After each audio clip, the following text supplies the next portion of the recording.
Nicolas Maduro is a part of the Purga operations there. Karamna operation no Kamina Fabaga Minosini, the Labama president without any resistance. Kanam the Madura no may come the land on the Kanata with automatic precise way. Magi Pamungs Kayamna target matrix 150 total bombers 20 base across Latin America, land as well as sea the Paiture. America successful operation Makaisa Delta Force Nato the Moida Kanana Tawi Karin doing a Sibo Kangway. Mamdragana saying Mamdragana America is a challenger like 3 Habama America foreign policy. World Prithvi Pumbasa America image like the Woods. Matam presidents the pressure PO. Moy America gi paisa funding se legal name, open name. Bill Gates na kaya pirakani, Microsoft na kaya pirakani mo di khangge. President ama lepa matam da 1 billion 2 billion jangge. Ang se koi na sum first term da gadi ang ngausan na baga mandra ne. Ngang ba. Very sharp person. Putin gumba Donald Trump se mo di mo na uri se powers personal oy no uye ba. Institutional adu ada ude ba. Keno ne ba. Ahan ba warning ne ba. Nanu ni ma aido Mexico next, matang Colombia, then Greenland, so Europe on the go even Pukam the Tau hitting here the Yawa and America helicopter Paisalapugi memes. I might the oily weather so. Manipugi Yam Sakanga about power YouTuber, blogger, Deras Luang. Okay. Is a US level. Notice window give viewers, ma'am, Taram Nokcheri, I couldn't have legitimate from see. The Rizak Infal Hiva, how's it quite training Chaliver restaurant? Duniko. See the all kind of Muglai, then meat items, Mayama, vest item, Mayam Pange, Adu Metata, Sigi restaurants, I'm a spacious oil, Aduga, Karigi, parking jam labor, IT Park Manipur, Adagi then High Court Complex Secretary, among the labor restaurant Duniko. Those restaurants, the Mayamadu Lagi, any restaurants, they go to Pamini. How's it? Mapum Sita, it could be Chafum, the Pum, the Kisanabum, Mam, lay do Mam, the Horan Ujarake, in between. Yam interestingly, a Sigi acquaintance interviews there. Venezuela President Nicolas Maduro United States na hujik paraga makut ke punjalaga thamgi bagi aduga video footage amadi photo mayam je viral oiri aduga hujik sina handaki chahi 2026 ki malengi oina kwai chaw pawm oiri Donald Trump na thangakribo move habatare operation absolute resolve ko operation sigi makhada Venezuela gi heart makte dagi laibak sigi kwai gi chaw president Nicolas Maduro is a part of the Purga operations there. Karamna operation no Americana money the Balabama the Sanction Laga Labak to give presidents at the power Abraham Masiki uproar Mayama, Maduki reaction Mayama Malengo in the lady, Hoziki in a Malengo quite chauba burning news as a notice window and young with them to Pudun Laksavani, high river issues the can never get them take an expert in a lesson Dr. Faris. Assistant Professor Dhanamajuri University, Jawaharlal Nehru University, Jenjudagi, PhD lawyer Pani, Aduga expert American politics, Amazon American foreign policy. Ahambada a Safaris Putarno, Cherry Kaikun Cherry. Hakachari, Miraj Nasigi discussion Haitare interview, Adogayamna hot Haitare, Yam Sana Labor, Adogayamna Sumayam, Niamna Kungba, Adugumo topic, a Masigi topics, Equina, Naineri, Kayinamatam, the Masequida. Kamaina Heidi Tumaga Ladiba, Aduguma President of Malebaki, President of head of state, Ama, Atopa country Mana, mile Lishingama, helicopter and Air Force Paisalaga Madu, Kamaina Madu Madu Paraga, Magi, wife Koloina Paraga, Americana, Magi, city Madu Puraga Madu, trial Tauniga Haiba, Masiai Wakanda, Cold War Matam Dagi, Cold War Matum Jidagi, Sahi Kuntra, the Nipuda. Masakuna lebak amana lebak amada tawdriba adugumba operation ni last time akoina masi tawgibaje 2003 swaida Saddam Hussein gi matangda. Okay, sir, I am coming to that, and before that I Surfaris I am the thamjage ko Surfaris Manipur da leibadi yam kuiba natri and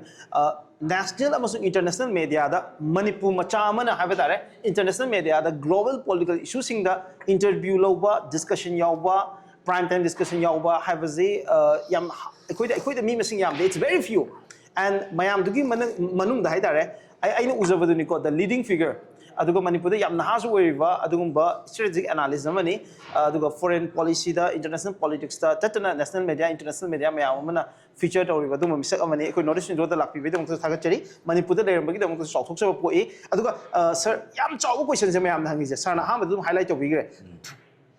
Venezuela president Kamai Pari no have a question, Mama operation absolutely resolves the Kamai to that's a big question. And I do think an interesting way is the Karigi Pari no sin. I think I go India ki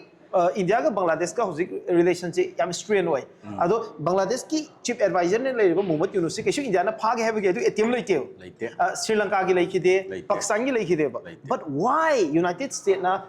Masu Papa but Venezuela hai bole Pakistan president jo Karigi Fari no have that's more interesting ado sakamai Karigi no maru is masi na past the chatring da maram se ta hairage Christmas no mitsida December tang kun manga se the New York City gi district New York district amana southern district amana Maduro amasung magi nupi amasung macha ahum se America da drug pusanba drug trafficking some na narco terrorism sigi narco terrorism sigi mingda maksi indictment nama piyabo mase koi America gi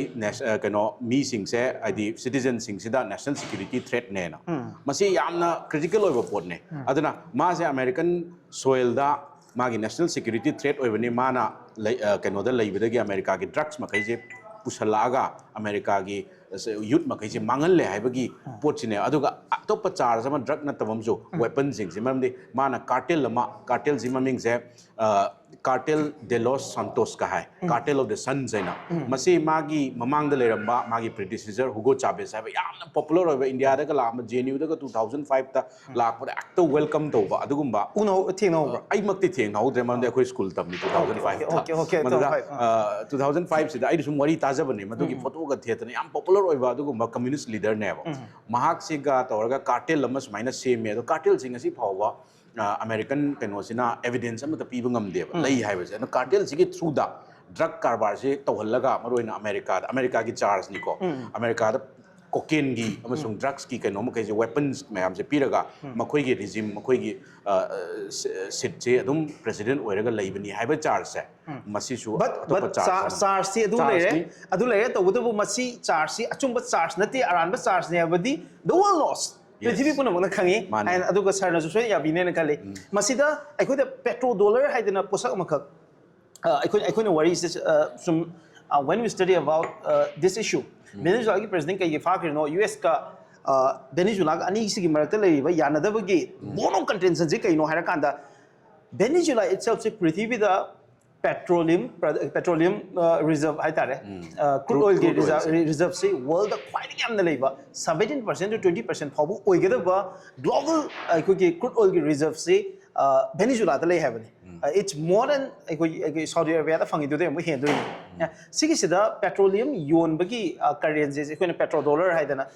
chana ba ai lak to ni si question sida ado bamang da similar history em leiba se 2002 that was in 2000 Saddam Hussein na dollar da yolaroi ai de magi petroleum ze dollar da yolaroi na haru matam da Saddam Hussein 2003 da fagi and then eventually ma bu haki and I think the Libya da 2009 da Gaddafi na gold dinar da back to petroleum trade se crude oil trade se tawni hara kan dollar da yolaroi hara kan de amuka Libya gi leader Muammar Gaddafi 2011 da bu haki and similarly Iran amuka Iran already as a rebel the yuan the yuan how's amuka Venezuela president Nicolas Maduro na amuka yuan and again mana petrol na atopa currency ma mu develop tongno honare yebo petrodollar ga ngasai Venezuela president phabaga how much cam related oige abadune and petrodollar is kaino manipur miam understand tongno be adu sam thambi yes petrodollar haibadi petroleum products leire maruina petrol se aduga dollars in American currencies in dollars se petrodollar economy haraga su khangne maruina koina Middle East leiriba West Asia leiriba Kuwait kai ka petrol laga dollars in petrol se leira kanda makoi economy se thrive to petrodollar se 1974 da Henry Kissinger matamda national security advisor su eramba amuksu secretary of state erapa Henry Kissinger haiba leikidre sigi apauba koigi one of the American thinkers policy shapers in Amana Saudi Arabia ga deal lama taweba 1974 da deal tawesi kaina hakanda ꯑꯩꯈꯣꯏꯒꯤ goal bag ꯏꯀꯣꯅꯣꯃꯤꯁꯤꯗꯒꯤ ꯗꯣꯂꯔꯥꯏꯖꯦꯁꯟ ꯇꯧꯕꯁꯦ ꯁꯤꯗ Saudi ꯑꯔꯦꯕꯤꯌꯥꯁꯤꯗ ꯍꯥꯏꯁꯤꯅ ꯀꯩꯅꯣ ꯀꯥꯟꯗ ꯁꯥꯎꯗꯤꯁꯤꯅ ꯈ꯭ꯋꯥꯏꯗꯒꯤ ꯆꯥꯎꯕ petrol ꯑꯦꯛꯁꯄꯣꯔꯇꯔ ꯑꯣꯏꯕ ꯑꯗꯨꯗ ꯑꯩꯈꯣꯏ ꯊꯥꯎ ꯂꯩꯒꯦ ꯊꯥꯎꯁꯦ ꯑꯩꯈꯣꯏ ꯗꯣꯂꯔꯗ ꯇꯧ ꯗꯣꯂꯔ ꯅꯠꯇꯕ ꯑꯇꯣꯞꯄ ꯌꯨꯔꯣ ꯑꯣꯏꯒꯦꯔꯥ ꯑꯇꯣꯞꯄ ꯃꯇꯝꯗꯗꯤ ꯌꯨꯋꯥꯟꯒꯁꯦ ꯆꯥꯏꯅꯤꯁ ꯌꯨꯋꯥꯟꯒꯁꯦ ꯂꯩꯄꯣꯟꯇ꯭ꯔꯤ ꯑꯇꯣꯞꯄ ꯀꯔꯦꯟꯁꯤ ꯑꯃꯠꯇ ꯁꯤꯖꯤꯟꯅꯕ ꯌꯥꯗꯦ ꯌꯨꯔꯣꯁꯨ ꯁꯤꯖꯤꯟꯅꯕ ꯌꯥꯗꯦ ꯄꯥꯎꯟꯁꯨ ꯁꯤꯖꯤꯟꯅꯕ ꯌꯥꯗꯦ ꯗꯣꯂꯔꯗ ꯂꯩꯅꯤ ꯁꯤꯅꯤ ꯑꯗꯨ ꯑꯣꯏꯇꯥꯔꯒꯗꯤ ꯗꯣꯂꯔꯗ ꯑꯩꯅ ꯗꯣꯂꯔ ꯄꯤꯔꯦ ꯑꯃꯦꯔꯤꯀꯥꯅ ꯊꯥꯎ ꯃꯁꯥꯅ ꯂꯥꯛꯑꯦ ꯑꯁꯤꯒꯤ ꯏꯀꯣꯅꯣꯃꯤꯁꯦ ꯑꯃꯦꯔꯤꯀꯟ ꯗꯣꯂꯔꯁꯤꯅ ꯂꯩꯕꯥꯛꯇꯨ ꯆꯥꯎꯈꯠꯍꯧꯔꯦ ꯑꯃꯦꯔꯤꯀꯥꯅ ꯊꯥꯎ ꯌꯥꯝꯅ ꯍꯣꯡꯅ ꯂꯧꯔꯦ ꯃꯁꯤꯒꯤ ꯏꯀꯣꯅꯣꯃꯤꯁꯤꯗ ꯊ꯭ꯔꯥꯏꯕ ꯇꯧꯕ ꯑꯗꯨꯒꯨꯝꯕ ꯂꯩꯕꯥꯛꯁꯤꯡꯁꯤꯕꯨ ꯑꯩꯈꯣꯏꯅ ꯄꯦꯇ꯭ꯔꯣ ꯗꯣꯂꯔ ꯀꯧꯋꯦꯕ ꯑꯗꯨꯗꯤ ꯑꯃꯦꯔꯤꯀꯥꯅ ꯀꯔꯤ ꯀꯥꯟꯅꯩ ꯍꯥꯏꯕ ꯀꯥꯟꯗ ꯑꯃꯦꯔꯤꯀꯥꯒꯤꯅ ꯄꯩꯁꯥꯁꯤꯅ ꯗꯣꯂꯔꯁꯦ ꯃꯣꯏꯅ ꯀꯃꯥꯏꯅ ꯇꯧꯔꯅꯤ ꯗꯣꯂꯔꯅ ꯂꯩꯔꯗꯤ ꯑꯇꯣꯞꯄ ꯀꯔꯦꯟꯁꯤꯁꯤ ꯂꯥꯛꯍꯟꯗ꯭ꯔꯕꯅꯤꯅ ꯄ꯭ꯔꯥꯏꯁꯤꯡꯁꯤꯁꯨ ꯑꯃꯦꯔꯤꯀꯥꯅ ꯁꯥꯟꯅꯕ ꯉꯝꯃꯦ ꯗꯣꯂꯔꯒꯤ ꯀꯩꯅꯣꯁꯦ ꯗꯣꯃꯤꯅꯦꯟꯁꯁꯦ ꯃꯥꯒꯤ ꯀꯩꯅꯣꯁꯦ ꯄ꯭ꯔꯤꯊꯤꯕꯤꯗ ꯂꯩꯔꯦ ꯃꯁꯤꯅ ꯀꯃꯥꯏꯅ ꯇꯧꯒꯦꯗ ꯄꯩꯁꯥꯁꯤ ꯅꯝꯕ ꯀꯥꯟꯗ ꯑꯩꯈꯣꯏꯒꯤ ꯍꯦꯟꯖꯟꯅ ꯄꯩꯁꯥꯁꯤ ꯅꯝꯕꯅꯦꯕ ꯗꯣꯂꯔ ꯉꯥꯛꯇ ꯅꯝꯕꯅꯦꯕ ꯕꯤꯀꯣꯁ ꯗꯣꯂꯔꯒꯤ ꯗꯤꯃꯥꯟꯁꯤ ꯌꯥꯝꯈꯠꯂꯛꯑꯕꯅꯤ나 ꯄꯣꯠ ꯈꯨꯗꯤꯡꯃꯛꯁꯤ ꯗꯣꯂꯔꯗ ꯂꯩꯔꯛꯑꯦ ꯊꯥꯎ whether it is backed by gold or not. Gold or not. Okay. Adudi dollarization tawre. Adudi American dollars si maming yam leire. Pot khudimo America da tawre. Adu sigi system sina America na paisa si namningo mawong da namba yare. Aduga makoi da leiriba. Koigi English tayar kare koi debt puthaba se singmo ngammeba. Makoi na kadai sini social scheme makai da America ki domestic social scheme makai da tawre. And American economy su chawkhat le paisa paire. America na paisa namningo mawong da namme. Prithvi puna maksu dollar da paisa lehel le. Adu thausi. Aduna masina America is minus sahi. America na thabuk sungsu sudana without any predictive work amta tawdana moi je paisa jun tala leire. I think just dollar have a currency si naraga petrol ji sum yon bazina. Price dollar de lep ka doine. Adu target international crude oil ki price hai. Yes. Dollar de lep ka doine. Kana na lep ni sam sam na America na lep ka doine. Bere lamada kaya pini. Okay. Production do na taba. Adu production ju control tor ka doine. Sam sam na Saudi na thau sunge. Saudi ki thau. Price control na kana na America na. अदो तारगति Saudi दे लेबम खै अदो dollar से dominate ओइरे America दे advantage के सिगी चही यांखै की canoe से अनौबा challenge अमा तौरे एबो करम कंट्री ना चाइना से आउटसाइड पावर ने एबो लैटिन अमेरिका दा और साउथ अमेरिका दा मसिगी हाइदी वेस्टर्न हेमिस्फीयर कोए कोइना कैनो दा सिगी साउथ अमेरिका की वेस्टर्न हेमिस्फीयर मिरा से कोइना खंगदो दे 1823 दा 19th century दा president Monroe Doctrine na malay. Monroe hai na MONROE. Monroe Doctrine sida American hai si kaino hai ko matam da European powers makai si matam da Europe ni dana powerful. Europe makai se changak kano. Sigi Western Hemisphere maro na Latin America sida. Aikoi gi backyard ni sin. Aikoi gi sphere of influence ni matam sphere of influence hai de backyard ni. Adana mafam sida atopa European powers amada changak pa yaroi. Aikoi su Europe ki politics ta power struggle da aikoi su yauroi no su yauroi na defensive strategy oina moi American foreign policy ki Monroe Doctrine ne lakhi bane 1904 swaida president amana amuk change tawre kai haina masigi Monroe Doctrine je defensive nate Latin America ki any country amada aikoi na thau gi oisano atopa any issue amada maroi na economic diplomacy se fail oiraba aikoi na haibada yadra maroi na thau da adu tar aikoi intervention tawbagi America da power leire hai onthokre 1904 dagina aikoi ni yeng ko matam da 1994 swipe hauda America na Latin America ki countries mayam sida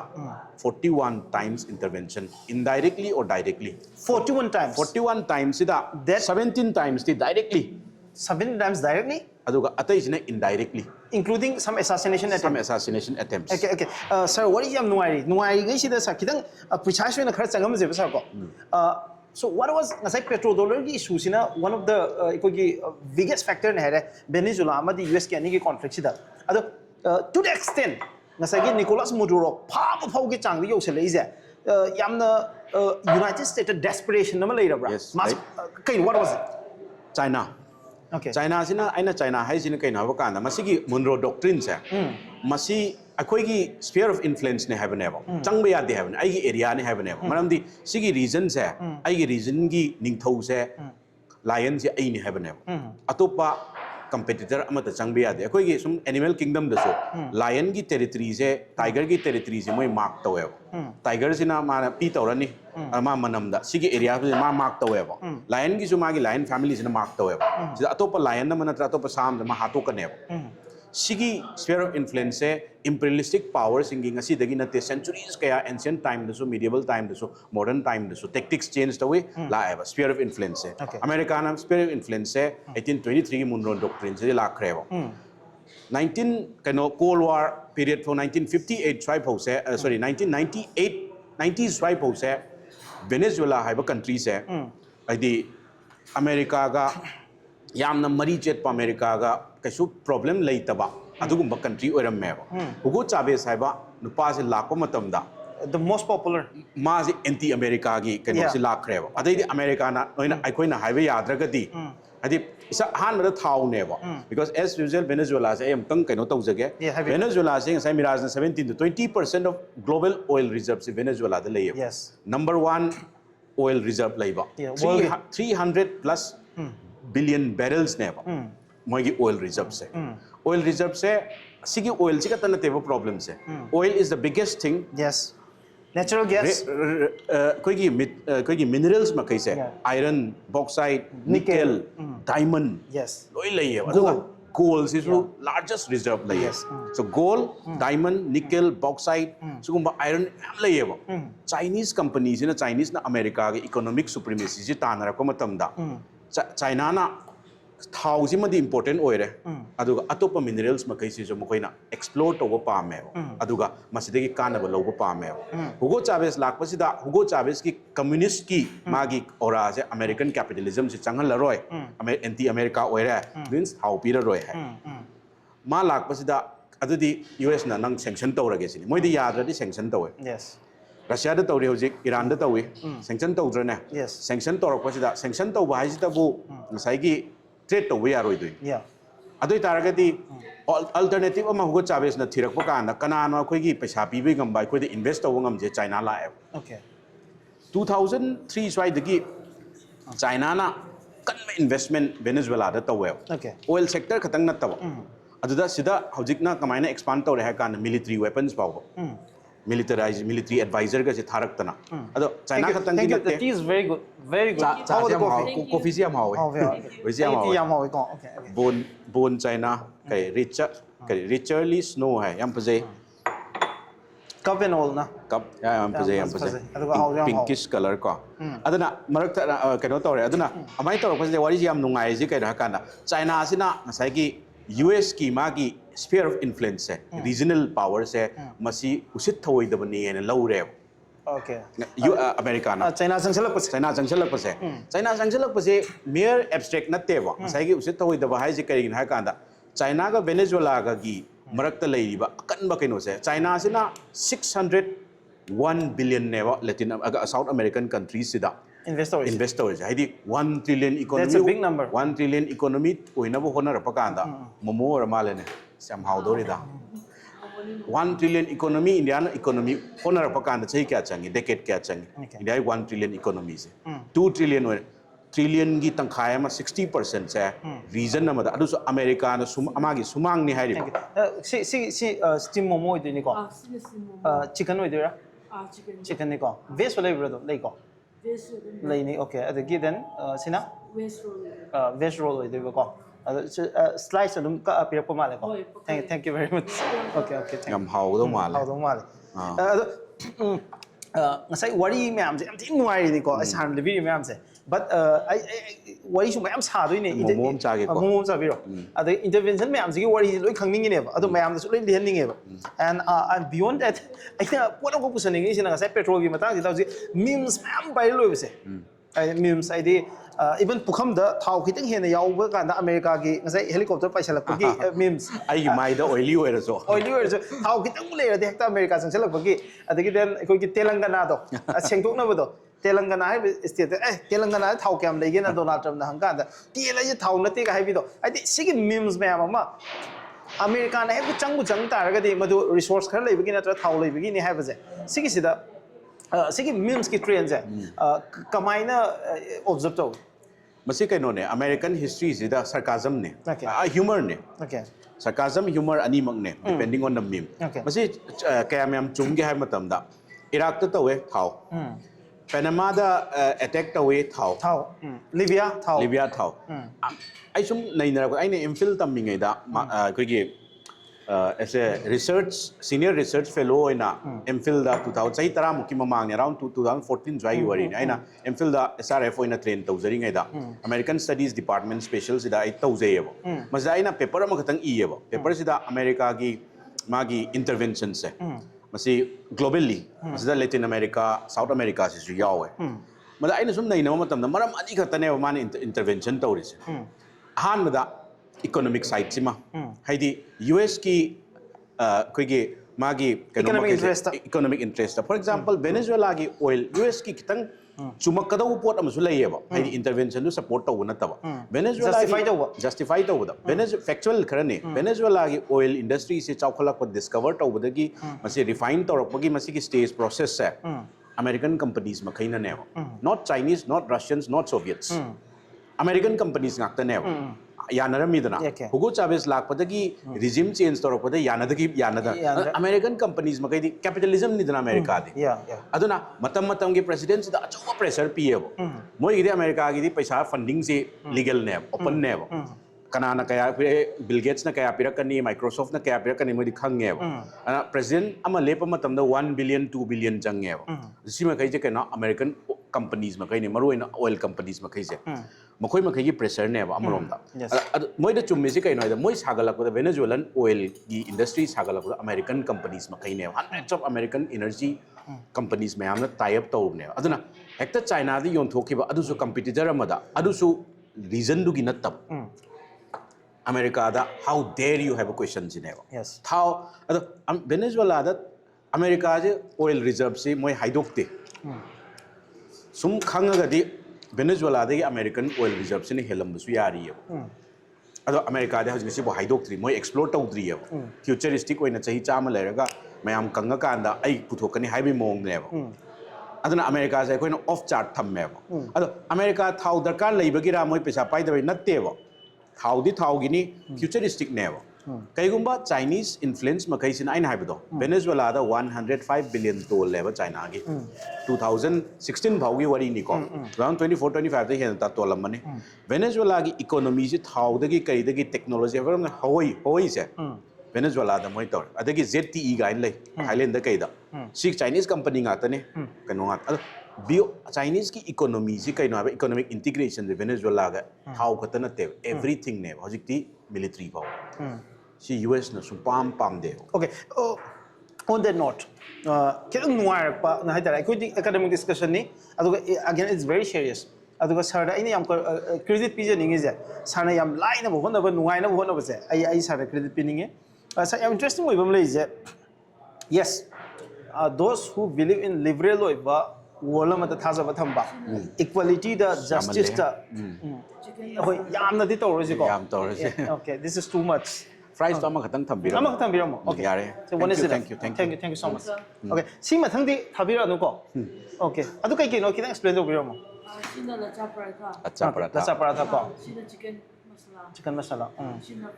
french fry with gravy fresh kai deni ko lo shin biro ko okay thank you very much kisan jore explore to ko thank you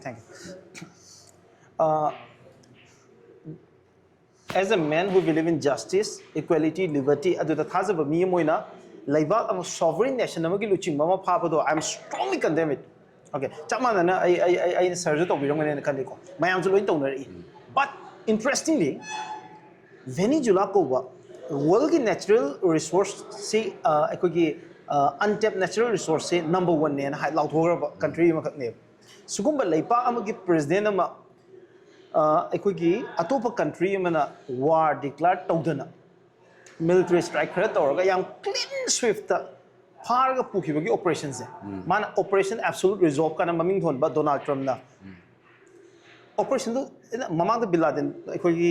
assassinate tawkibagi chamana na haidare ko sidi is not Bin Laden is the president of a sovereign nation Senior Mayam the Chong, combine a party in Wiber. I know I have a condemnation, that's a different thing. But combine a Pabagamino Sinita, Labama President Boo without any resistance. Kanam the Maduna no may come than a land on the Kainata with a cleanly at the helicopter Kapashalaga, Magi military installation credit strike or after my parable give us it. Combine the operation.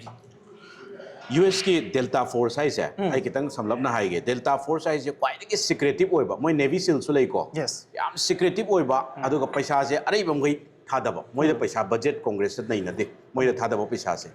क्वाइटगी अरुबा regime change कुंबा याम लुबा operation तो गया दी US की Delta Force है से मोय जे US की नेवी दगी US आर्मी दगी क्वाइटगी एक्सपीरियंस ओइबा क्वाइटगी पेट्रियोटिज्म द वांगबा US Navy है से US की आर्म फोर्सेस मैम से क्वाइटली पावरफुल US Marine है जी आमी या मखोय दगी लौखटलगा मोय मैम अफबा मंगै जे लौखटलगा एवेंजर गुम्बनिदा अफबा मखै जे लौखटलगा सेम अदुगुम्बा फोर्स ने सुगुम्बा सीक्रेट मिशन हाउ पावरफुल देरा वेरी पावरफुल मोय द पैसा अरे मंगै पी अदुगा मखोय से मखोय की USP से सीक्रेट मोय दा याम लावबो कोंबा लेते मोय द सीक्रेट अदुगा अयाम फोर्स ऑपरेशन अमेरिका के सक्सेसफुल ऑपरेशन मखै से डेल्टा फोर्स न तौबने अद मोय दा कनाना तौई करिन तौई ngasi बाव खंगोय सिगी डेल्टा फोर्स ना तौबसे था डिसेंबर स्वाइदा मोय प्लान से लोइग्रे US की कइनोदगी एडमिनिस्ट्रेशन दगी हौरसे न हाइग्रे डिसेंबर 25 त मुदुरो से फॉर्मली इंडिक्ट तौई न्यूयॉर्क की साउदर्न डिस्ट्रिक्ट कोर्ट अमना था 3-9 से CIA ऑपरेटिव से लइरेबो वेनेजुएला दा अदुना मोइना था डिसेंबर की ममांगी था तरुक ममांग चही 2025 सिदा मदुरो न करी चाय करम मतम तुम्मी इवन मदुरो की फैमिली पेट से ममिंग करी कवी माना करी चाय करम कांदा मागी कनो टॉयलेट चले हाइबिसि फाव मसागी नतब माई पेट से लोय खंगे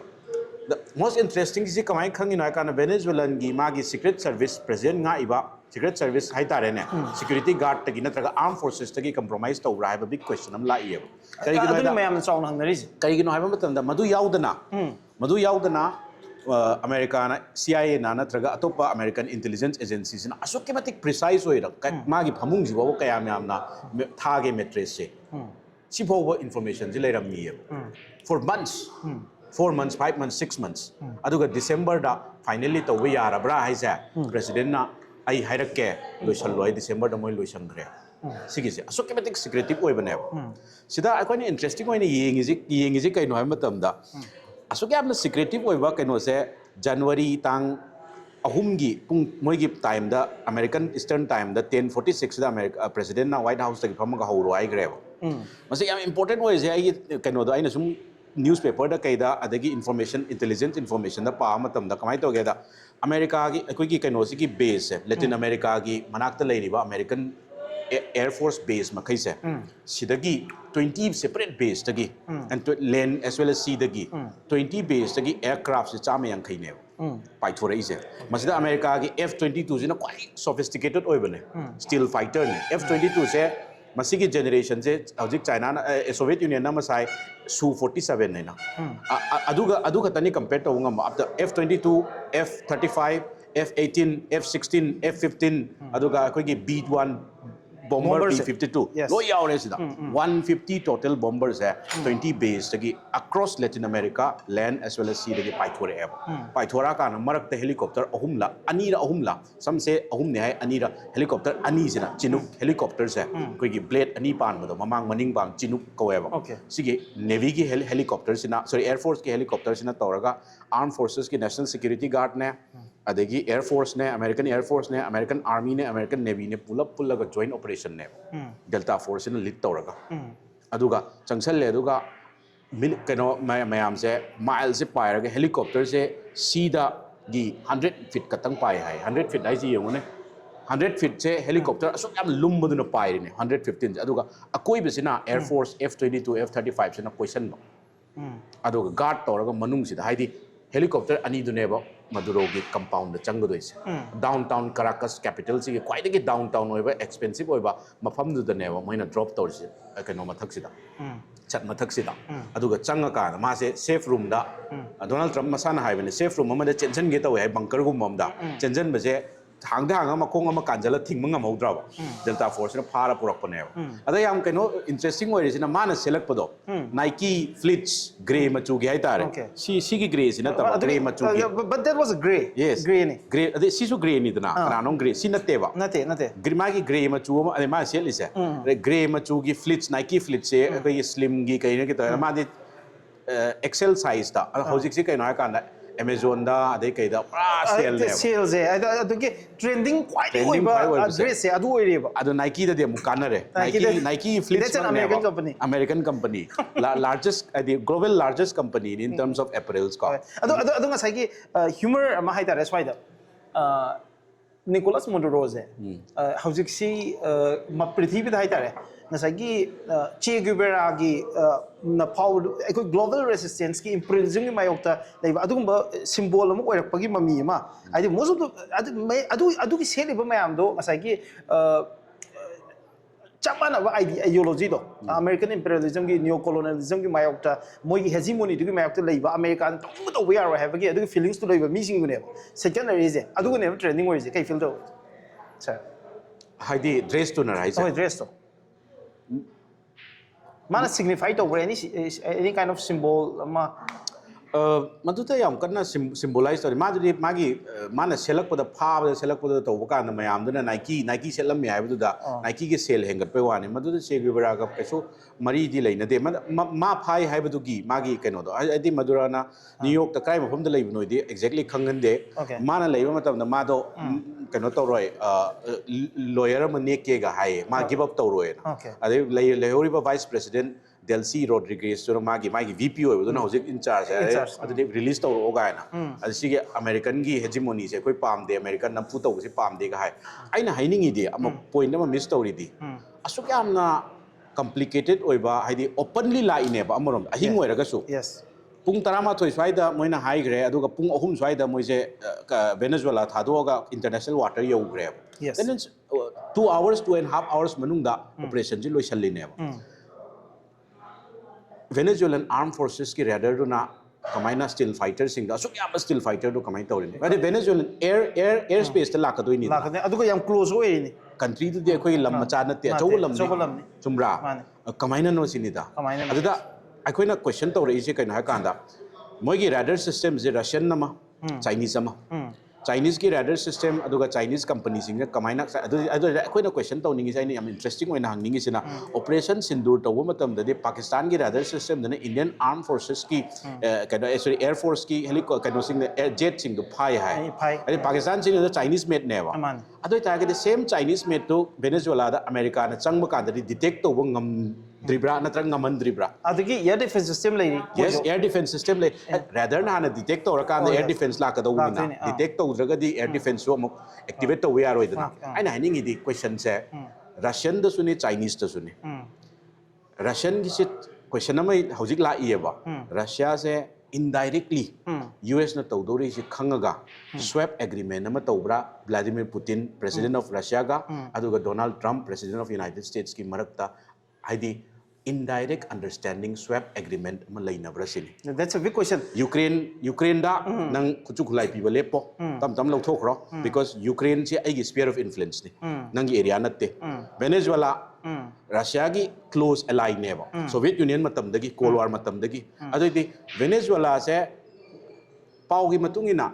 weeks ama watlingai January 3 gi mamangda December tarani December 28, 29 swai taramgani sida Russia da Venezuela Caracas ta laiba Russian military advisor loi pull out to have Moscow na kayam chumno that's another tactic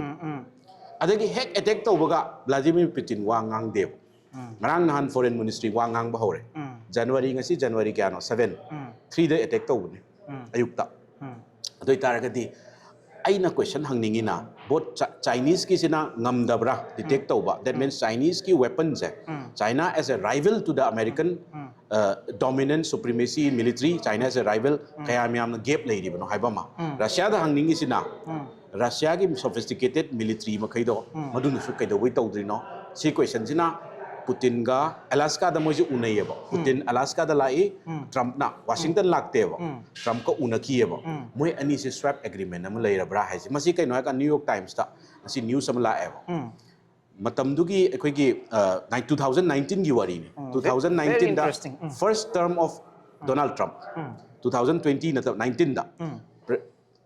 American Donald Trump ki envoy ma Russia da thai ba Russians kangbu sina adum hai ba Ukraine gi kano siga adagi Venezuela siga noi Venezuela de interest lei ad Venezuela gi se koi khut thinjal roi noi Ukraine de khut thinjal bale because Russia Putin gidi Ukraine gi war sing ngam da sungya ya de hek ngam da Iran da ngasi protest tawri dana adu main tor ka doi ne street protest tawri de Putin gi against da democratic movement hor ka doi ne adu Putin gidi ma gi core issue ne adu ta ga de question nam la Russia ga adagi United States ka Donald Trump ka Putin ga to be precise agreement nam lai bra sin kamai detect taw ngam dri nu se adu taragadi ngamdragana sengna ngamamdragana America se challenger laitri habama ngamamagana better question Russia ga China gi marakta yanari ba close oirise amuk China di because China di Venezuela da pisa mang dori oil industry si da man 100 billion hena debt laye Venezuela se regime change to thokra pira aroidana China di mang dra oil khaktang dane atopa industry padabida adu taragadi problem si achauba kaino ne masigi gamble sida sphere of influence ki gamble sida America na major gamble sida Russia ga China ga sam khaidok na bakan na hona rabra Venezuela very interesting and sir kitang precisely sangkan da ko event chronology of events I sum uzavani ko sarna kamai observe to gi sin in khangjaning ise nasagi operation absolute resolve the Nicholas Maduro faga do bunumit chigi mamang da haidare car manugi video amaka car da wari sana bagi conversation amaka thador pase video amaka Nicholas Maduro ge Donald Trump na mangondo call tor I have gi wari se in a very short time da Donald Trump na mangondo call tor I maga wari sana gi adu mana negotiate tawse wari sana je haina mana so adum haigi adugi space am piki adugo Donald Trump na yam sauri have gi number 1 then ani shubada aina mamangi October thada 2025 ki October thada which was very close haidare January hum tani ma 25 ki October thada Nobel Peace Prize long thokpa matam da Donald Trump na phangni expect or mane but Donald Trump bu yam support tawjaba Venezuela gi Democrats asagi nupi ekhogi Maria Corino Machado se mangonda Nobel Prize Peace 10 October da nebal auto is 2025 adu ida argati ngasai sarna de happy ko ma phaba gi plan si yam kuina plan tawrakre adu argati yamna si uba ngamdabra sini I hiding is ngasai Venezuela gi president natragana Venezuela gi masakta US ki major strike her tawrakadore have a si uba ngamdabra and again atopa mana aina sir ubada ngasai Nicholas Maduro na public engagement aduga public appearance yam toeba I charted the public appearance for the last 1-2 months no talk with the public appearance to him see am to ina ikoi leba ma gi president na prime minister head of the state am to gunda bo put amane mana khanga ka da madu resist to na bagi lambi ma thi da bra kari no I connect to bangam da hai dar sine sumaina hekta changchal laga helicopter tawraga air force sinaraga ma ba mai kidnap tawni haiba si baudi thajaramon mon khalam misina but something is coming ji loi khangi pon okay simak tawni haibadi thajaramon matu gi di yam subjective oi re haibagi atadi madu US na tawroi ga ise adum hairam gane even China for disbelief never surprise never China azu numitu the morning da na tro unari je Chinese representative no walling da deal ga tawna da ko taw ya aina haining idi sumaina sigi level da tawrakani haibasidi kara underestimate tawru bai tar but Donald Trump is something that he gives surprises ma successful businessman never Donald Trump che hojik che Monroe doctrine je hojik ama moina American news channel ma kai na mai Monroe do mon do lokthoga Donroy doctrine nei na Trump che koina sum first term da ga di am ngausan na baga mandra ne ba ngang ba ai koina khanga da is a very sharp person makai gi Putin gumba Donald Trump se makai di moina uri se power se personal oina uyeba institutional adu ada udeba moi di personal ne ba mi se moi manam namba hayeba ma kai pawangani ma moi je deal breaker ne ba businessman successful businessman ni dana moi baba na 100 million ga kenom piram baka ma billionaire oiba ngam mi ne ba adu gi credit de koina udaya de Donald Trump ki so domestic angle khare layeba Venezuela de koina domestic angle si de koina khana dreba international gi strategic ki oiba oil gi ne ba Epstein file gi Epstein file se मैं आमदा कनो तो ना Epstein file से करना है कांदा Epstein है जे American ना मनी जेल दा मसाने suicide तो रगा सी है suicide तो रिब्रा हाथ लिब्रा दिखाने कना ना कना मुझे 8 million swida sahi khara gi mamangda decade amani mamangda island ama layeba ko island sida makoi se mana leira kanda maming yam palle FCL fine sida koi even British Prince Charles ka maming thole Bill Gates ki maming jo thole Donald Trump ki su maming ne moi se kai na kanda angang pedophile se miraj kai hai ni angang macha se kai no toraka angang yam pamba nattaba sadli chatpa haidi mafam du dagi chen basu yara roidana admaina pharaga bondage tawraka anda angang macha chahi sudri bai tar chahi 35 sudri ba sing se tawba adugi mafam sida Donald Trump ko jo president go oidringai sida moi file thole eba hojik se mana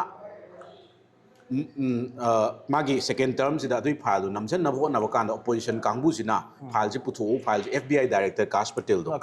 ma puthokani hairam maga director or kan tumilai changreba maduda madu iho amsu leirieba madu kamaina domestic audience magi opposition sida Indian politician ama aduda yawe na haiba do yawe na haiba khangakudagi resign to gre dana Donald Trump khatangi wana teba atoppa kangbu amsu leirieba khanganingdaba ma ado si khangaga di magi di political career loidoineba absolutely aduna madusu distraction je achawa factor amaneba so domestic politics ki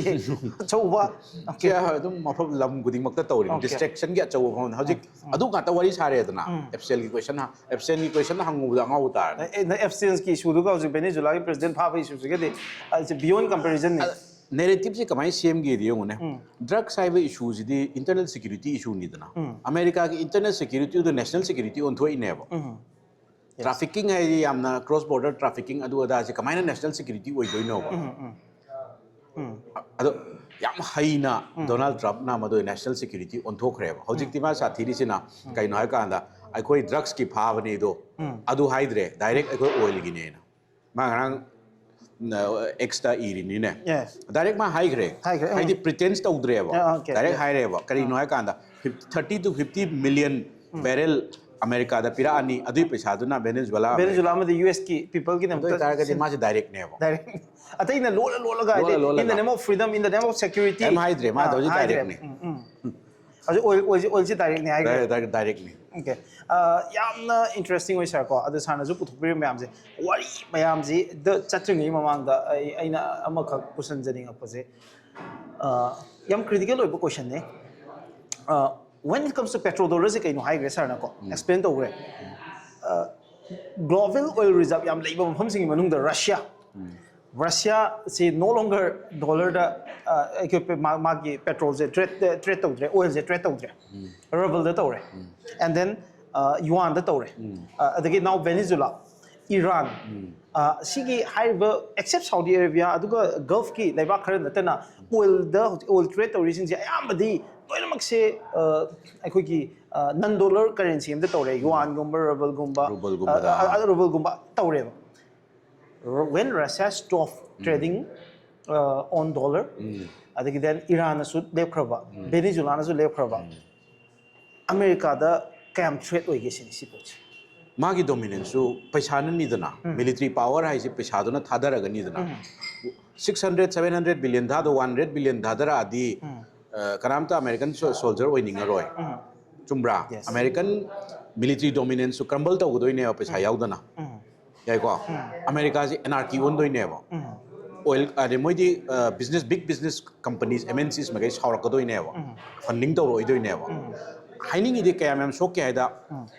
SWIFT systems see the never dollar period. European SWIFT system. America is in a military powers in a threat to. Europe is in a financial canoe, or more any intend them never. Yes. Now, America so for the Europe so ever. America sina kamai to gaya ka namagi dollar system sida karigumba my system lay sida dollar da exchange to naraktraba adu de last di kanam to dollar pa amaro dollar value handarani dollar value handarak ta America na printing tawraga moigi puthaba debt paisa mai kaino tawre da America da social spending tawraroi social spending tawra citizen saurani homeless ma'am thola ani job creation line no president will want that yes America the economic magi growth che handarani because citizen doesn't have money by paisa se invest on na balera roi aduna dollar ki mapangan sondarak pase America gi supply chain da kai re supply chain ji gang global trade supply chain da kai re paisa dollar siga supply chain control to siga ani jam close oeva trade che China na tawri kai no haba kan Latin America ki countries me amjini yengdi sine South America da ko maximum country Brazil magi largest trading partner karano China Argentina China Peru China Chile Mexico khakni US na number 1 tab masida kai no haba kan trade lai ise supply chain create tawri ne Yes. China da ki kamai pot puthorakani adri sigi supply chain se thuri kadoi ne ba adu thude ke hai taragadi kihan bam change Venezuela si moigi keno ne ahan ba warning ne ba nan ne ma ai do Mexico next mathang Colombia then Greenland asom Europe undanga pura ido Greenland gi issues nang khangbra The Greenland se nate why Canada so mo yausali USA na bang sa European powers ma kai je sidi content to no dum hone na US na adi Europe ki le interest de dum carry to no hone but for the first time Israel gi issue da Ukraine gi issue da US amadi ekoki European powers sing siga yam chauna khena ba mo lakpa ngasai Israel Palestine gi issue ne Ukraine gi issue ne now hojik no one had ever expected ngasai gi Denmark ki part amoy na moy gi sovereignty de le ki chau chau ne hawi ne mar sa ai chari arif yam hawe momo je okay Arif in between Arif why se hang bani na chabadi yam chabe ya de du yam hawe Rizak ki ekoki founder ni ko ado yam interesting hoy aduga Arif ai Rizak se kai why it is what trending and khan baje ado ngasi la kan da si test or kan khale ado hojik si anu spacious oidana akoi restaurant changa ga yamna crowded oiba manam namma toilet na swai da leiraga pamam nungai ta bududi akoi changning de se ado gari kham se gari khambam se ma spacious oiba pambam so ma pan spacious oire ado ai di mathang ai ge birthday gumba le dai family purane kitang discount ko pibira di amuk purakan ado officer su ko university su ma'am haibiro hairani ado test kamai to ge yam haw Arif thank you for inviting us for yam okay and after this I go interview loraga I go dinner am su sami ni ko with all the queue I go get team ma'am sing yawarga other sir hojiki wari se si mathang dai sum than samthar akanda and up sigi question sigi matung de explore mo to minutes kha chatlasi cha ke jeng tum na or dinner cha yana okay sir kai no ne handaki United States ki move se global condemnation ji ma yam strong oina lai adu si support of group khar su yawri ko and I'll read out some of things ikoi China strongly condemn to China na have a violation of international law and sovereignty and China na haiko adi then Russia na have a ekogi sigi ngasai have do Russia na yam sharp of language ngtene han anti America oina moi sinner message US on sinner maze but here see the higher is na reconsideration aduga sigi is a sovereign country in the interference to bune hai China na sinner pa language na yam sharp oi ko language interesting way South Africa na manifest violation of United Nations Charter sima South Africa strong in hari Iran na violation of Venezuela gi national sovereignty sima hari adagi then Latin America kangu dagi condemnation sida Brazil Colombia Mexico Chile Cuba da hari is Brazil an unacceptable line adagi Colombia have is the assault on sovereignty adagi Mexico na arrogant attack on sovereignty Chile na mo have is na ekogi peaceful solution ma la han ga dong ni ga haiba ma ju condemnation yam strongly tawde Cuban is terrorism ni hai aduga international organizations sing de mo haiba na United Nations na haiba zi dangerous president amane na Secretary General Antonio Guterres na haigre European Union na mo haiba zina international law respect to go ni hai France amadi Spain na peaceful solution ma la ka dong ni la han ga dong ni hai Germany ne su yam complex oi harga go ekogi somehow USA da support ogi mami de tari in between nasai ko charam wari da sigi condemnation ma am su wari ji pura say and voted nasai Greenland is USA na Trump ki leadership ki matung de gi have tare European Union ga khatna bang ngam bagi state na local pase to the extent Greenland ja America territory mo oi ga dong ni kana muk to ri se lai gani yes masi kai no ne manifest destiny na ama America gi horakpada layebo America se hill city on the top city on the hilltop ina okay akoi gi ngantek ngana leiba hilltop the city ama ngantek ngana leiba tongan ba manifest destiny is a religious angle Christianity som the gi aseng badi puthorak pane haidi America sina kaino haiba kan atop lamne light si santokani haiba ne America ki manifest destiny atopa darker world sing ngalan bai se si makhoi gi horak padagi hona America foundation to matamda lei graba pot ne Donald Trump sina president kaya gi matung maroina Cold War gi matung sida sahi decade kaya gi matung da ahanba president neba masi pot chi puthorak pase ma hojik national security white paper ama puthore eba America gi 2025 ki mang chahi gi ada pal leba America gi manifest destiny ni akoida tawdaba yadaba ithau ni akoina prithvi sida akoi gi leadership ki makada akoi gi lamjing bagi makada prithvi se chakadau ni habase madana Latin America sidi makoi gi just hopam neba NATO da mana hanba kano da ne Trump ki administration hanba da ne ma haido NATO da akoi ki pesa pe NATO hai Europe protect tau na same ki bani akoi protect tau na nate American pesa noi pesa sin no they should pay why should Americans pay sigi language si kadai din har kanda he is a president who believe in that maduda pachana strongly believe to nu pa ne realist pragmatist kahani pragmatist hai gadra de America sina haidi shaping the world in the image of America har is America ki foreign policy the world pum prithvi pum base America ki image sa lai ga da ulisi man KFC chari ji de koi moina $2 $5 da chai akoi na 600 rupees da chai junk food natra akoi da harau na bu chai date to the whole KFC changi ni moi di worker ne ba chari do adana aina idi makoi na chaw da khoi chu chaw hai Hollywood ki movie am ti yengu ne Russia gi nupa ma natra ga nupi am villain oi da bam ti yaw Bond movie me am ji yengu yes Russians ngatan natra aidi makoi gi interest akoi interest oi hai bane sine America gi interest se moi di national interest global interest ne aduna hainingi ba aina hainingi di kai na explore to sira yes adu wari ni makada aina hainingi di kai na ba kanda masi Donald Trump na yam fazana believe to weba that beyond money adu ada ko ai gi matamda America se haurak pada ngan gi ba 20th century da ngan gi ba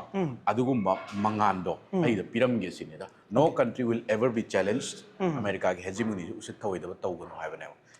hegemonic power hai base koi lochal loisi it's America is hegemonic okay adu me am do openly Trump assert or open adu global police hai je USA da adi moina America has nothing to do with Venezuela is sovereign country mani India na Bangladesh picture aso sangsala kaim to ruya de no India ki interest ko ma am to roga so but America na di to ri ne aduna mafam mayam da America na khut sang budagi ma je global police ne na mayam na adu mai hai ne adu global police to Trump na de accept to thori ne kai comment to bi Trump na di mado akoi lot pa gi pretense ki mathau ta de akoi pretend ka do wai to do akoi na pam do directly to ni have ne Trump ni direct ne amon da akoi na appreciate to kom ju to eba okay sigi se president kuding mak sumaina khalle ba adu moi uhalli di democracy human right natra mai wala Trump ti kai no haba kanda democracy do akoi sin na wai wa ne akoi pam de akoi gi akoi na haibu do illusin Trump ti ma hai se kai no haba kanda UN same akoi na same means akoi paisa yaw da na Europe hai se second world war se America na Pearl Harbor da hack Japan attack to wi matung da America na koi Europe ki second world war se koi yaw ni haba kanda Churchill na statement nam piye ba now we are winning the war America yarum draga di Hitler na ngamme ba ana America gi role se kaino haba matam da America haiba se akoi se world se akoi na shape to ni ngasi akoi na chatliba international orders akoi na shape to ni adu targa akoi da wanga kanu si okay sigi pot ne ba manifest destiny hai se okay yam interesting hoy adu ngasai intervention gi wari me am do adu da aham da ini am ngasai sar na habi gi matam da akoi atai amuk lak se ba middle east gi me am do sibu kai no sibu se football san do ni okay sansira yes hairo ne na ngasai Venezuela ga akoi gi US ga count of type to adu to interview se uncut ni ko adu explore to do ni adu kat ti sungli le ro interview se sanadri adu kamai to do me sibu so sida san do ni ai phadoi ni asidi couple ma kai valentine da tawgadam ni da do yare sida chana ba me am si thamani aduga bolzum chana okay fudi funer oidra goal ha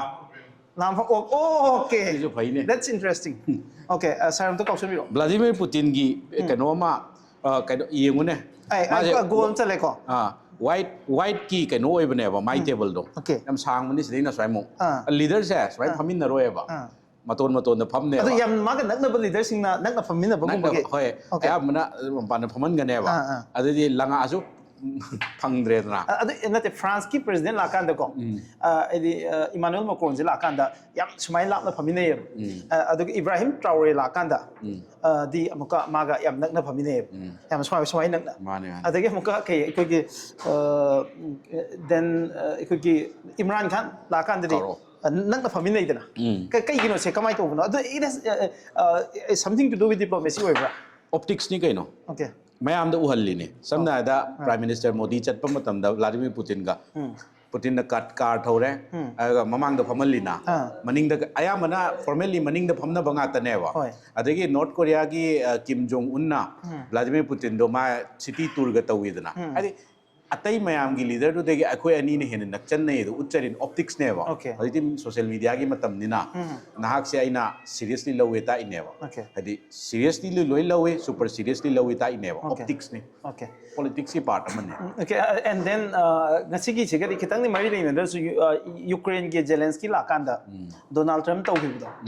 adi humiliation pajan tau ina JD Vance ka magi vice president ga ani do na grill to ga akhoi na di Donald Trump do angau ni haidoi na mathung maram khang di sibu kana na mamang gi president to gibra ne Bush to gibra yes Obama na leader mo humiliate to gibra de yana tra so manung de yana da ne adu so mayam kauraga thoin to di na magi yum ni na White House to mana media ji kana changan gi ni ji man lepi ne my office na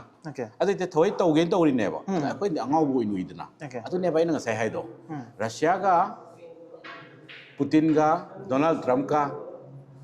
unspoken understanding ama agreement ama lai bra masi swap agreement ko ewa Ukraine da na ki sophisticated weapon pi lepo paisa pi lepo moina pi dragati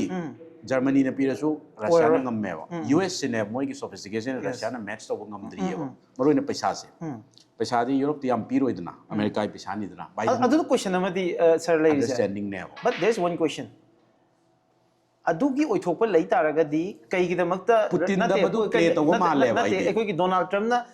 Russian oil leiba kangu da India da natragana atopa country sing da adugi bidik sauriba sanction na meje tari war to ji kai sidi part and parcel ne ba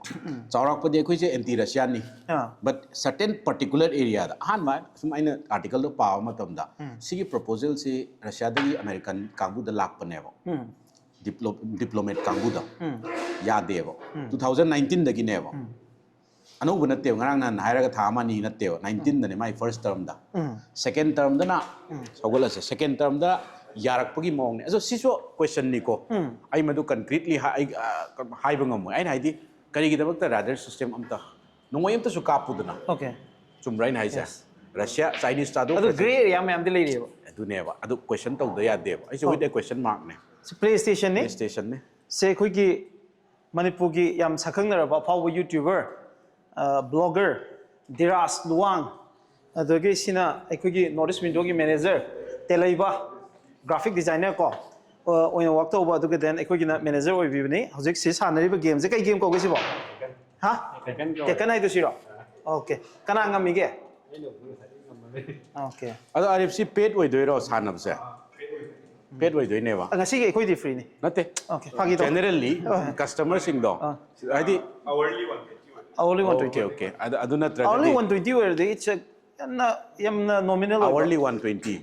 the yaida adi chaning gai cha lunch dina loi loi be ai affordable ne nate free do where this famma chak cha do han gradi hoi nangi mangi dana sina kai no football hai ba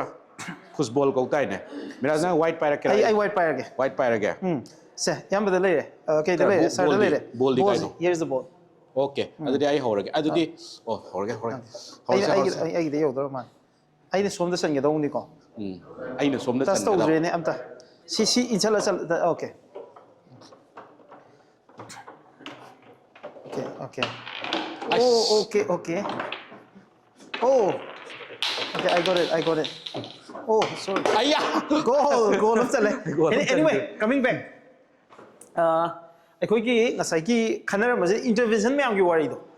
ꯑꯗꯨꯅ ꯌꯥꯝ interesting ꯑꯣꯏꯁꯦ Latin ꯑꯃꯦꯔꯤꯀꯥꯗ ꯑꯩꯈꯣꯏꯅ sir ꯃꯃꯥꯡꯗ ꯑꯩꯈꯣꯏꯅ ꯁꯨꯝ like ꯈꯔ ꯄꯥꯕꯗ ꯊꯦꯡꯅꯕꯁꯦ ꯆꯤꯂꯦꯒꯤ leader ꯀꯣ ꯌꯨ ꯑꯦꯁꯅ ꯑꯦꯁꯥꯁꯤꯅꯦꯠ ꯇꯧꯕꯤꯒꯤ ꯀꯣ ꯑꯗꯒꯤ socialist leader yam afawba leader ni then swaina Latin American countries sida leiba laibak singi governance ta haitare intervene to bibase assassination plot mayam to singa sai directly 17 times to gre Cuba well known then Colombia the Argentina the country mayam sida si wari kitang review mayam the interesting way na bidam okay and in between okay I pajer 1898 da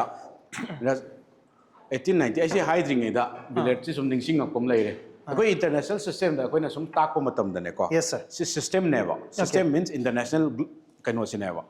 order is same doi never okay kamaina rules is kamai same doi never international politics ta so sina international system ni okay sigi macha si machuom ta mana de na sina sovereign state si never si maning tam leba amom ne maning tam leba amom never sina kwai the smallest unit oi doi never so black ama laire purple ama laire red ama laire yellow laire si country never mo je chao diversity never ada ai sina play to doi never so I'm the superpower some analogy si yeng seba aduga ai suma si sanadri ado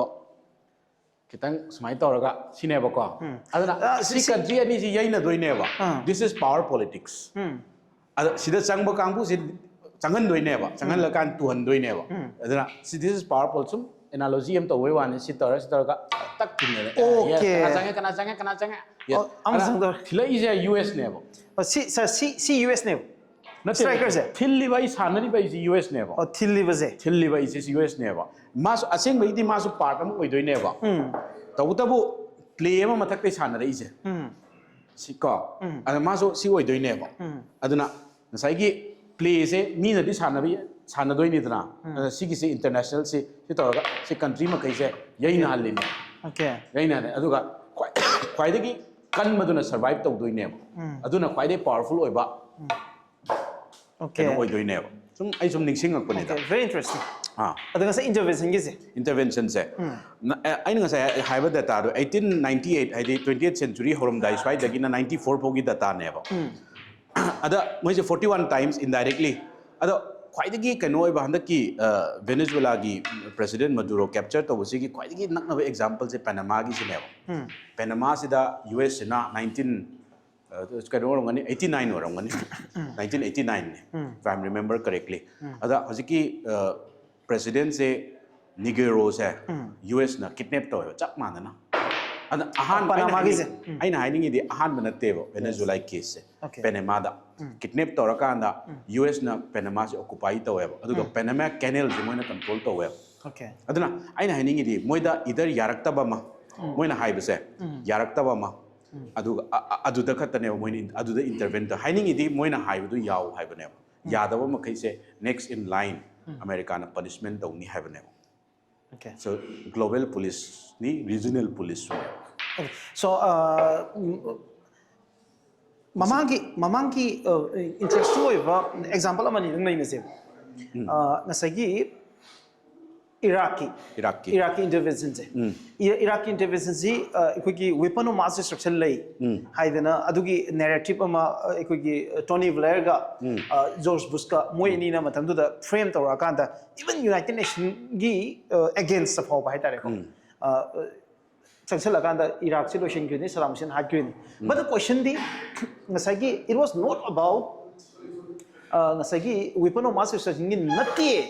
adu nasagi petrodollar gi potuni haidana mayam na haina bazine so sigi sida ngasai Venezuela ga analogy se sigi Saddam Hussein gi matang siga kari kada wai da no manari je Nicolas Maduro ga Saddam Hussein ga ani si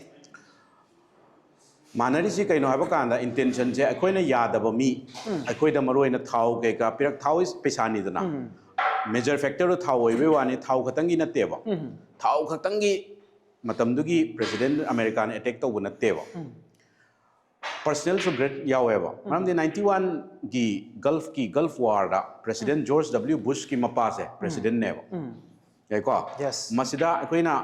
angang oiringa Saddam Hussein gi matik magun gaina country kuntra ga ma mathanda to mana ngammi gaina ngamding amponte but magi courage to matamda da maithi hongdre Saddam Hussein se ma regime dagi change to hoda aduda ma embodel to raga kankhat alaga ma se la masi magi machanupa George W Bush se masigi masina promise to we manungda that Saddam Hussein ai hek lakpa Saddam Hussein se tuhan bai so oil du di mayam gi neba president du gi di personal neba this mapagi legacy da mapagi legacy do mapana tawbu ngam da man loisan bai sina yam personal oire ko ada akoi ni yenga da udi kain ha kanda matam du da nuclear weapon lei haibagi namada chang maneba oil hai deva officially oil hai chang deva weapon of mass destruction lei hai baneva Venezuela gi sina kaino haiba matam da drugs cartels amasung weapons small weapons ki suppliers hai sina akoi gi national security da harm tawre hai baneva yes citizens sing manghal le fentanyl gi issues gi fentanyl sina kaino ne drugs amani ko fentanyl issues ma di ma directly charged tawde drug narco terrorism ne hai baneva aduna moise ma se narco terrorist oire ma gi regime se hai baneva akoina similarity si leire ani subas kaino sina khenari sidi kaino ha kana Trump nang hai sina kaino kana Saddam Hussein akoina yadaba mi ma lauthok na bo na kana US na 1 trillion changeva aduga number of years changeva aina pung ani gi manung da tawre with limited resource with limited intervention and ain hena successful with less blood right ko sineba magi jina yam singna bold oina ada hojikti am kaino haidra ani sima matam sida su Iraq ki war sida su Afghanistan da hana Al Qaeda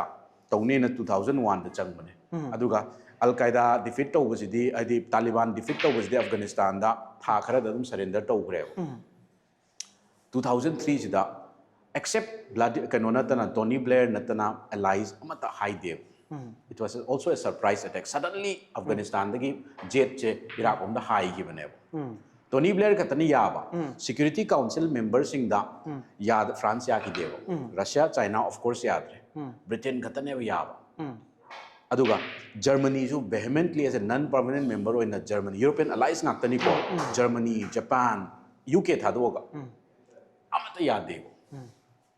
I did formally moi opposed to well. Other the United Nations Security Council gi backing amata yaw ki debo. Donald Trump na tawrisina kaino haiba ka the UN ga mawa amata lobu na tre. Even George W. Bush kitang consideration piram mi yebo. Ajam ta taw debo. Sidi pura akoi ki America na might is right haiba. Hey tawni haiba duneba. You dare challenge, I will have a war. And my Department of Defense ka the Department of War on thokra dudi. My justification jam nungai tra the Department of Defense ha war hairam mi hana Department of Defense and heck change so give the American war am tangam de mai thi banga tani Vietnam war akoi war si tore de ma sing sai gi thaina gi akoi gi kai hai ni hyper nationalism gi potune mam puthore se mase conservative hyper nationalist id I say kaidogi lot to ino si I powers so can powers I openly mayam the intimidate to ne mam pam si trade the man bully to wa so America se the American interest ni darkar lete koi pretend to bagi darkar lete no pretense direct action ne mamang da in case of Libya sanai se gayam na chana baduni ko Libya ki case ta Gaddafi hatpagi maram je Gaddafi hatpagi aduga Libya da intervention to gi maram je hana heram is it was about democracy democracy ni ngasai gi Libyan people ngasai gi liberal world developed over people sing to gi moi support over ni hai na Nicolas Sarkozy ga France ki president matam to gi then aduga then matam to gi American president ko gi Barack Obama, moi enigi, adugo matam dugi Hillary Clinton, Secretary of State. Se adugi intervention je moi na justify to romba jedi nasagi democracy purakna ba Libya da purakna ba ne have question ne but Hillary Clinton gi email mayam je sigi matung da di yam open noina it was about nasagi petrodollar to gold back dinar season raga Gaddafi na aduga oil ji yuan gi ne harak pa dugi oiram ba je adu nasagi Donald Trump na kai gi damak to no si lot rasu Hillary Clinton na natraga Barack Obama na di lot laga George Bush na di lot laga Donald Trump na di si lot rasu ya ina khare isi why adu gi open up oiba na phai gan khale isi kai no madi adu di magi personality de leire adu American interest ta kamaina adu justify to ge si America ki magi na sai ki human rights develop to ba freedom develop to ba adagi secure world ma develop to ba America ki image to adu dadi yam thina kai dress Donald Trump na adugi futuristic wakanda yam kanna madhade made present laiba aduga futuristic si mana uning momong ne urise my personality ga match tau deva hidden oiraga thabak tauba yai ko madi vote card rasu 2020 the vote card rasu ai card in accept tau dena give me any American leader in the history the 50 years history da who have not accepted adi ma election defeat tawre je accept taw naba ngak tane pen rasu ma di ai election huram mani rig taw ne ai ko andi stolen election taw ne aduna chatlo American capital da Capitol Hill da changsal lo storm taw thugai wa hai dudi that is ma adu personality ne ba magi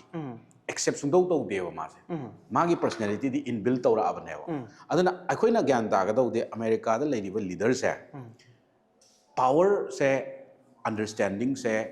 magi power do in understand the web aina si toram mani aina to buni do maming America gi ni maming the sinner ga se democratic institution mayam je leho adom da kari mat to de moi understanding se